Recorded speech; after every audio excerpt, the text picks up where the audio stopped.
Hi, American history students. Now, I don't know if you recognize that song, but it's a song from The Sound of Music, a musical that's actually about an Austrian family that gets kind of caught up in this whole Nazi Germany World War II era. Um, so it was the flower of Austria, but it also means something to us in history. So German paratroopers called the Fallschirmjäger. I'm so bad at that word. Um, but they were like our paratroopers. Okay. Well, if they wore this flower, the Edelweiss, that was a sign that they were like the best of the best because the Edelweiss flower only grows in the very highest mountains of the Alps. And it was kind of a tradition for them to climb up there and prove that they made it to the top by having this flower. So that was something that the German paratroopers had. This is actually, it eventually became like the symbol of the paratroopers. I'll try to let you see this. And so they eventually made this like an honorable patch that they wore for the German paratrooper. So I just wanted to share that with you today as we do part 2 of our notes. Another thing I wanted to tell you about today, this is a replica of a World War II compass that our guys would have worn, and it folds up real nice. Can go right up along your belt there. But think about this. So important for obvious reasons, especially for a paratrooper. Remember that they're dropping into enemy territory, and often it's dark. You know, which way is which way? It's hard to know, especially if it's a cloudy night. So, this was really important for our paratroopers to know which direction they were headed. So, okay, let's continue on with our notes today. So, let's take a look at some of our stats from World War II. The US had 16 million that served. We had 670,000 wounded and 450,000 killed. This is a picture. I visited Normandy, and I also went to where the Battle of the Bulge took place.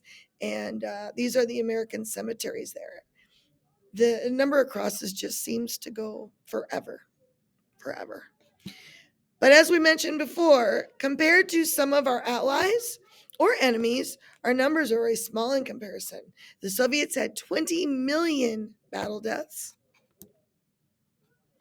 The Germans had 13 million who served in comparison to the US, just to give you an idea, and 5 million battle deaths.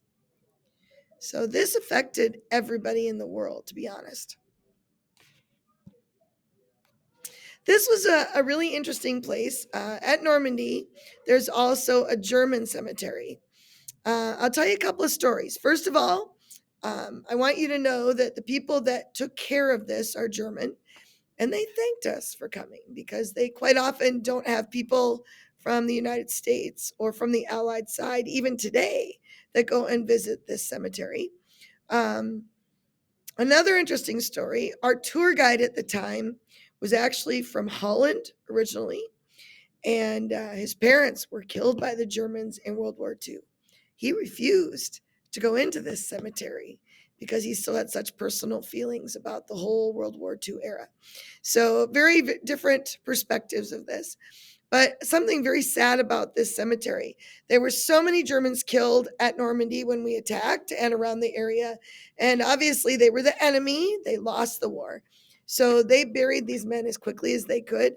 Each one of those gravestones represents 6 different bodies.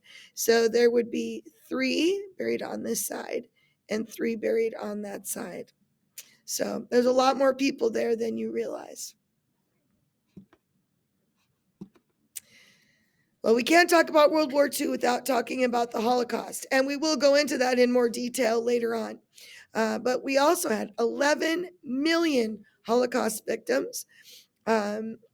Again, because of the way that they were cremated or buried, quite often they don't have grave sites for each victim. This is just one town, and the number of people killed because they were handicapped. Most Holocaust victims were cremated or buried in mass graves. That's pretty typical. So, quite often, they are represented with a memorial that looks like this. Here it says, here blood was spilled of about 8,000 Jewish children, women, and men of 1,000 different nationalities. So sad. And one of the things that you'll see in our Band of Brothers series, because of course the German people claim that they didn't know what was going on, or the people in town claimed they didn't know what was going on in the concentration camp nearby. And so when the Allies came through, they actually enacted martial law and forced those people to bury the dead so that they could see what was really happening in those camps. All right, let's take a look at our war supplies. Remember that the U.S. is supplying the bulk of the war goods for our allies because, of course, France has been taken over, the Russians have been taken over and are invaded. England is getting bombed to no end. Of course, they're doing the same thing we are, but we are the ones kind of out of the way. So we supplied billions of rounds of ammo, 88,000 bomber planes, and millions of tanks.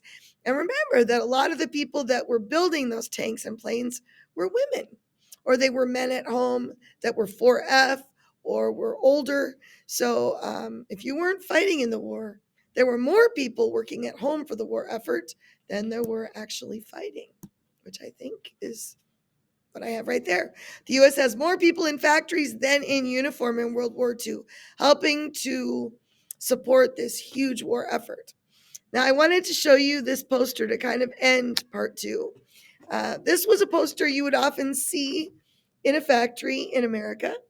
And I want you to think about what it means because, of course, on your test, you'll have a couple of these. It says, go ahead, please. Take day off. First thing I want you to notice is look at how we portray the Japanese people in somewhat of a racist fashion. And it gets worse as the war goes on. We'll even start portraying them as rats or monkeys or apes or animals because they're trying to dehumanize the enemy. But you'll see they often have buck teeth. They wear glasses, and that comes from the leader of Japan wearing glasses. So kind of interesting.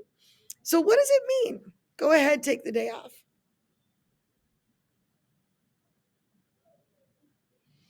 Well, for every day that you take off in the factory, it means one more day that Japan is at work and they are making more and more bombs and more guns and tanks and planes. So it means that we're losing the war when you take a day off. So people just didn't miss work. In fact, in the Soviet Union, you actually got jail time or could be shot if you took too many days off work. So it was all about getting that advantage in the war effort. Okay, so we're going to stop right now and we're going to watch part one of Band of Brothers and we're going to look at the training our boys went through to get ready for war. I hope you enjoy it. See you next time.